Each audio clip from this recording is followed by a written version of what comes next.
Good morning class, BSc के सभी छात्र। आज हम आपका कोर्स होगा, आज तारीख है 20।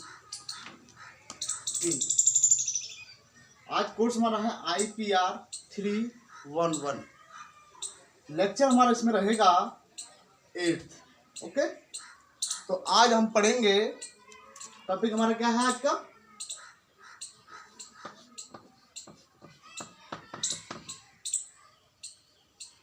कंपल्सरी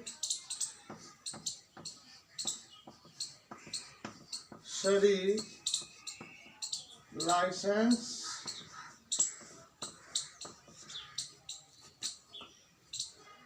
ठीक है। एक बिंदु ये पढ़ेंगे, दूसरा बिंदु हम पढ़ेंगे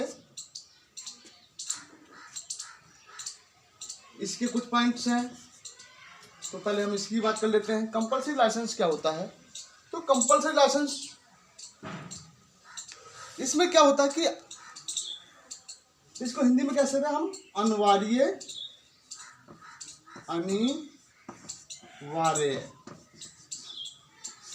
लाइसेंस।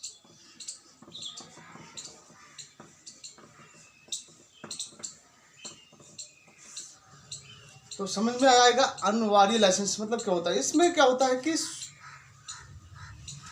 अनिवार्य लाइसेंस क्या होता है? पेटेंट स्वामी की अनुमति। जैसे कि इंग्लिश में कहते हैं compulsory licence or authorization given to third party by the controller general to make use और सेल अ पर्टिकुलर प्रोडक्ट और use a particular process which has been patent without need of the permission of the patent owner। Okay, तो जो स्वामी होता है, owner मतलब ये स्वामी होता है, तो इसमें कहता है पेटेंट स्वामी की अनुमति के बिना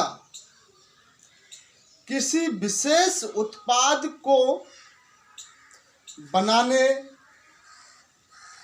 बेचने या किसी विशेष प्रक्रिया का उपयोग करने के लिए कंट्रोलर जनरल द्वारा तीसरी पक्ष मतलब कि तीसरा जो पक्ष होता है को दिए गए प्राधिकरण होते हैं। मतलब कि थर्ड पार्टी,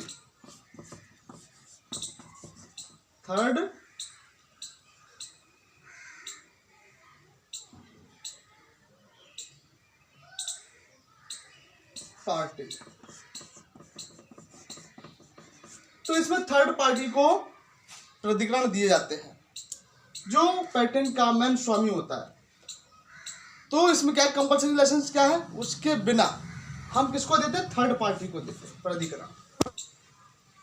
इसमें बात हमारी निकल के आई कि थर्ड पार्टी को हम कंपल्सरी लाइसेंस, जैसे कि हम एक ऑथराइज कंपनी है, हमारी एक ऑथराइज कंपनी है, वो अब चाहती है कि अपने प्रोडक्ट को बेचने के लिए, अपने पेटेंट को बेचने के लिए किसी अन्य पर्सन मतलब कि अन्य पार्टी को अपने यहां से लाइसेंस प्रोवाइड कराए। ठीक है, तो ये तो हमारा कंपल्सरी लाइसेंस हुआ। इसी में अगर नेक्स्ट इसमें क्या कहा था? The previous for compulsory licence are made to prevent the abuse of patent as a monopoly and to make the way for commercial exploitation of the invention by an interested person. According to section 84, any person interested can make an apply for grant of compulsory license for a patent after 3 years from the date for grant of that patent on any of the following ground। ठीक है, तो इन्होंने क्या कहा? Patent के दुरुपयोग को एक अधिकार के रूप में रोकने, मतलब कि मोनोपोली एक अधिकार रोकने और इच्छुक व्यक्ति द्वारा आविष्कार के व्यावसायिक शोषण का रास्ता बनाने के लिए अनिवार्य लाइसेंस के प्रावधान किए गए हैं। किसके? अनिवार्य लाइसेंस के प्रावधान किए गए। किसको रोकने के लिए? दुरुपयोग को रोकने के लिए। ओके, क्योंकि दुरुपयोग इस प्रकार से हो सकता है कि अगर बिना लाइसेंस वाला व्यक्ति कोई भी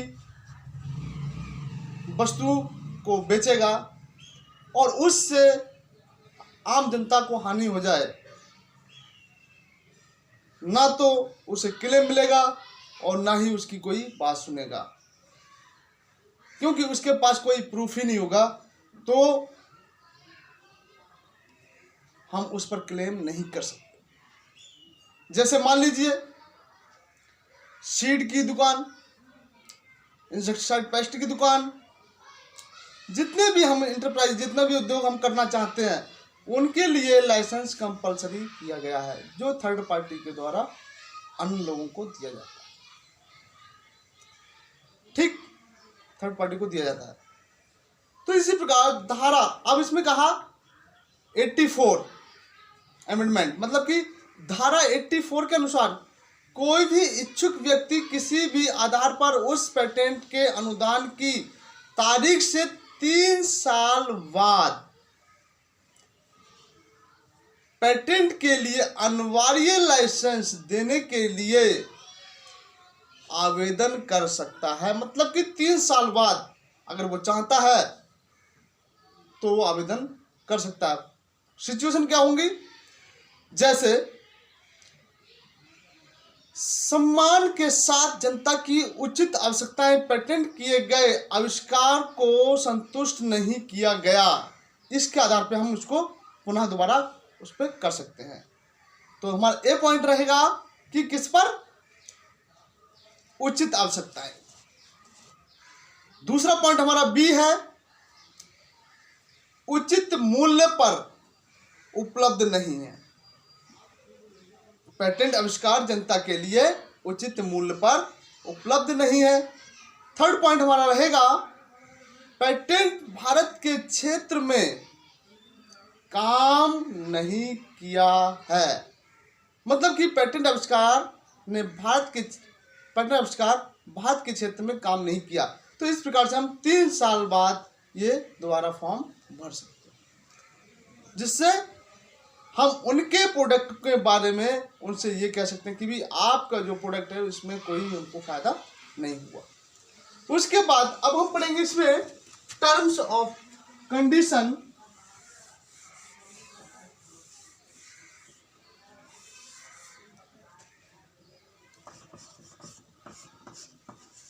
टर्म्स एंड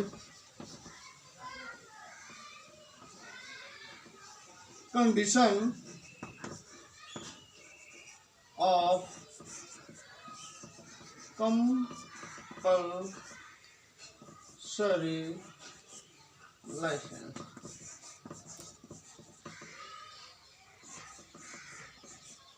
ओके, तो इसमें सेक्शन 19 के अकॉर्डिंग बताया गया, धारा 90 के अनुसार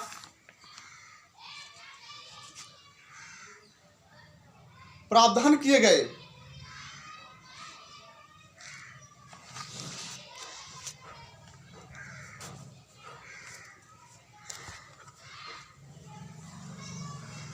ठीक है। तो ये हमारा टर्म ऑफ कंडीशन क्या है इसमें? Section 90 provide that in setting the term and condition of compulsory licence control shall endeavour to secure that. First हमारा है royalty, royalty and other remuneration if any reserved to the patentee। मतलब कि कह सकते हैं परस्मिकी या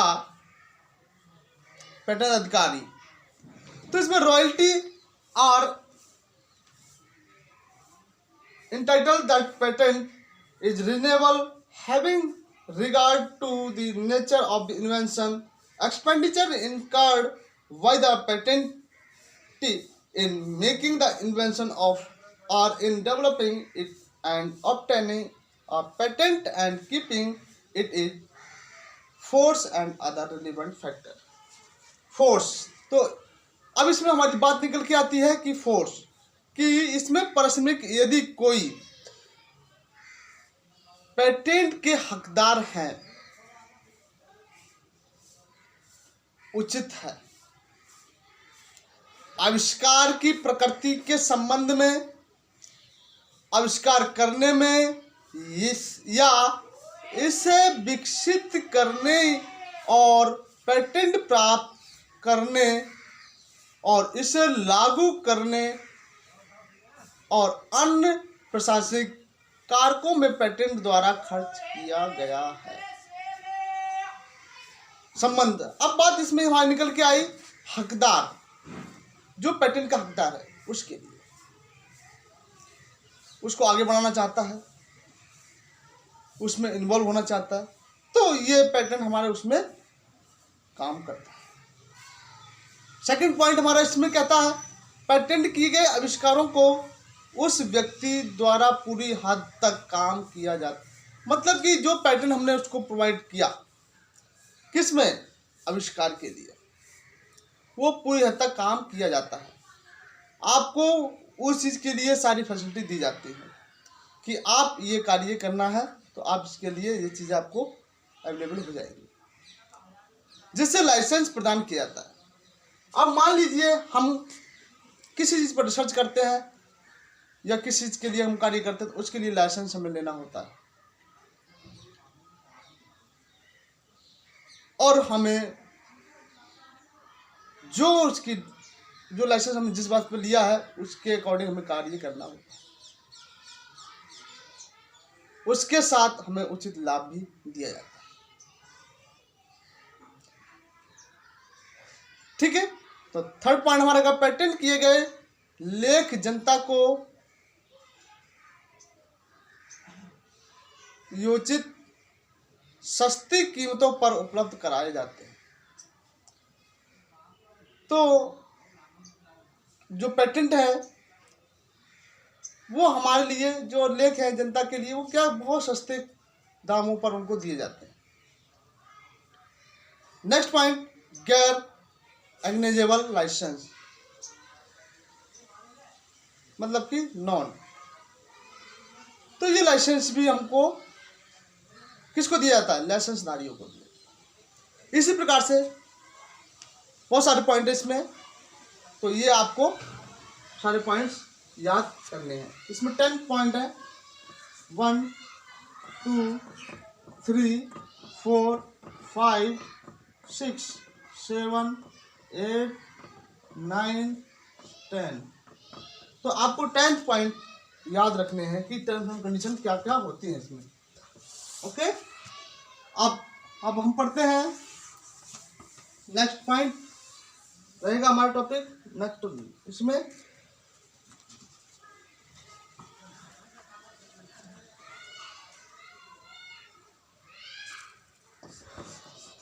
पेटेंट कोऑपरेशन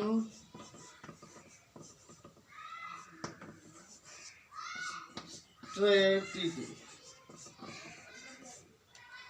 इसको हम शॉर्ट में कहते हैं PCT। तो आपको ये ध्यान रखना है कि पेपरों में ज़्यादातर PCT की फुल फॉर्म भी पूछ जाते हैं, मेड फ्रॉम PCT। ठीक है, PCT मेड फॉर्म, तो इसकी फुल फॉर्म आपके पेपरों में आ जाती है, तो आपको ये ध्यान रखना कि PCT क्या है। ठीक, तो अब हम इस पे बात करते हैं।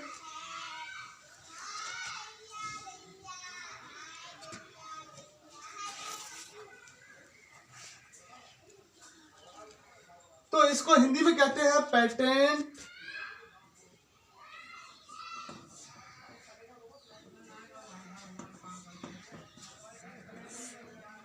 सहयोग संधि।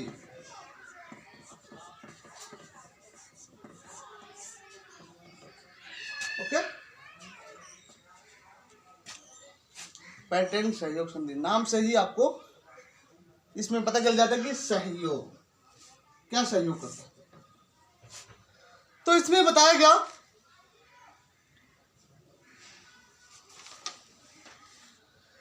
The patent corporation treaty is an international treaty that was concluded in Washington in 1970 at now a day, connecting with more than 152 contracting states. ठीक, तो पेटेंट के बारे में बताया कि पेटेंट किस प्रकार से 1970 में 97 वाशिंगटन द्वारा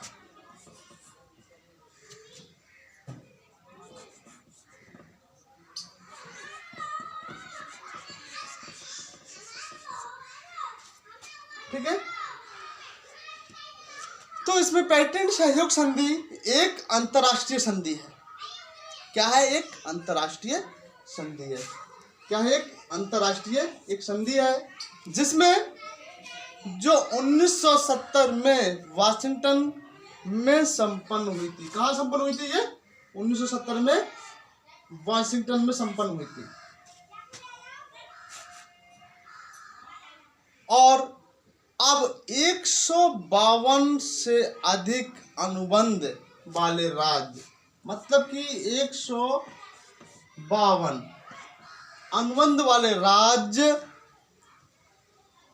के साथ जुड़ने, ठीक है, जुड़ने वाले दिन या जोड़ने वाले दिन। तो ये 152 राज्य स्टेट्स जुड़ने वाले दिन, 152 राज्यों के लिए। ओके, नेक्स्ट इसमें यह विश्व बौद्धिक संपदा संगठन BWIPO, इसको क्या कहते हैं? World intellectual property organization. आपको मालूम होना चाहिए, द्वारा प्रकाशित की गई है। क्या? Patent corporation tragedy. ठीक, नेक्स्ट पॉइंट इसमें PCT कई अलग अलग राष्ट्रीय या क्षेत्रीय पेटेंट अनुप्रयोग को दाखिल करने के बजाय एकल अंतर्राष्ट्रीय पेटेंट आवेदन दाखिल करके बड़ी संख्या में देशों में एक साथ एक आविष्कार के लिए पेटेंट संरक्षण प्राप्त करना संभव बनता है। तो इन्होंने क्या कहा कि राष्ट्रीय और क्षेत्रीय पेटेंट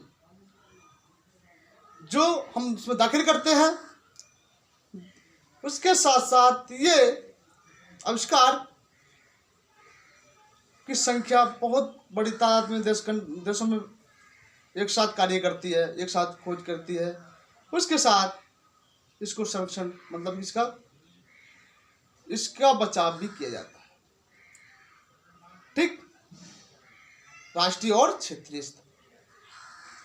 नेक्स्ट पॉइंट, पेटेंट अनुदान राष्ट्रीय या क्षेत्रीय पेटेंट कार्यालयों के नियंत्रण में रहता है। जैसे मैंने आपको कार्यालय बताए थे, 4 कार्यालय बताए थे, दिल्ली, कोलकाता, चेन्नई, जो 4 मैंने आपको एडमिनिस्ट्रेटिव ब्लॉक बताए थे, वो उसके अंतर्गत जितने कार्य है इस पेटेंट की देखरेख होती है। ठीक, जिसे हम राष्ट्रीय चरण कहते हैं, मतलब कि नेशनल लेवल। क्या कहते हैं इसको हम? International application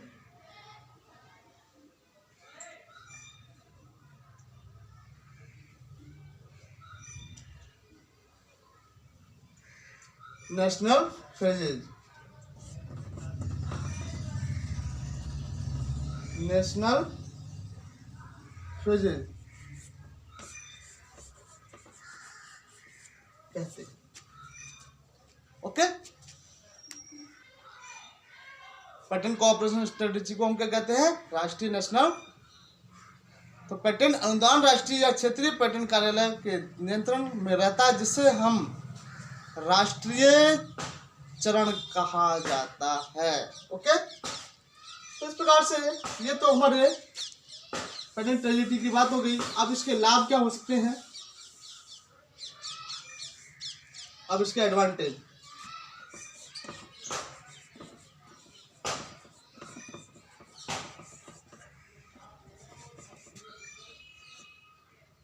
advantage of PCT filling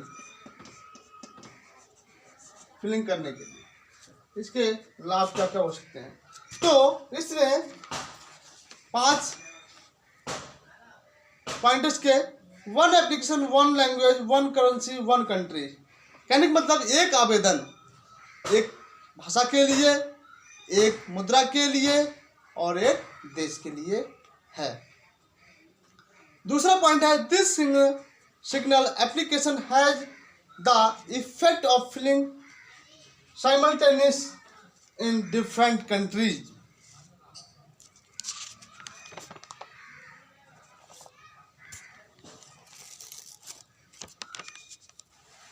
इस एकल आवेदन में विभिन्न देश में एक साथ दाखिल होने का प्रभाव है। एक साथ विभिन्न देश एक साथ इसमें इन्वॉल्व हो सकते हैं या अपना प्रभाव दिखा सकते हैं। थर्ड पॉइंट हमारा कहता है it allow you to make a single international patent application that has the same effect national application file in separate PCT. तो ये तीसरा पॉइंट कहता है यह आपको एक एकल अंतर्राष्ट्रीय आवेदन करने की अनुमति देता है। मतलब कि ये इंटरनेशनल आवेदन करने की एक अनुमति हमको प्रदान करता है, जो राष्ट्रीय पीसीटी राज्यों में दायर किए गए राष्ट्रीय अनुप्रयोग के समान प्रभाव पड़ता है राज्यों के, मतलब कि अनुप्रयोग में। फोर्थ पॉइंट हमारा है you benefit from 1 application in 1 language paid for in 1 currency. Okay, तो पीसीटी का उपयोग कई देशों में एक आविष्कार के लिए सुरक्षा की मांग करने वाले आवेदन के प्रयास, समय और कार्य को बचाता है। समय को भी बचाता है, प्रयास को भी बचाता है, जिसमें हम अपना आवेदन करते हैं। 6 पॉइंट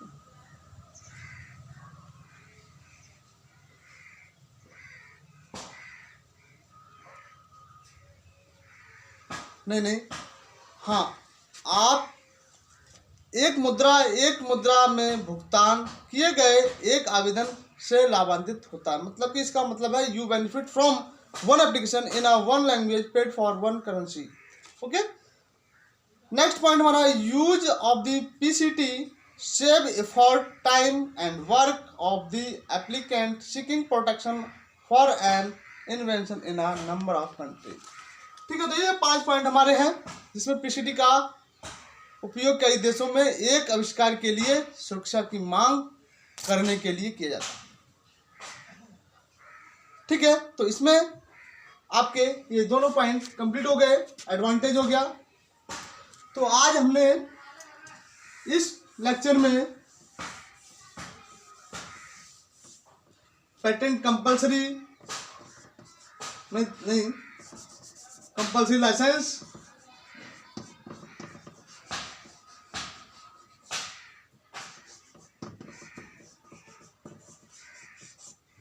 इसके टर्म,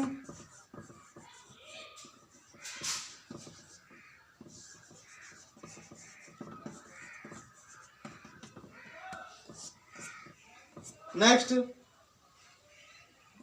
पेटेंट कोऑपरेशन ट्रेजिटी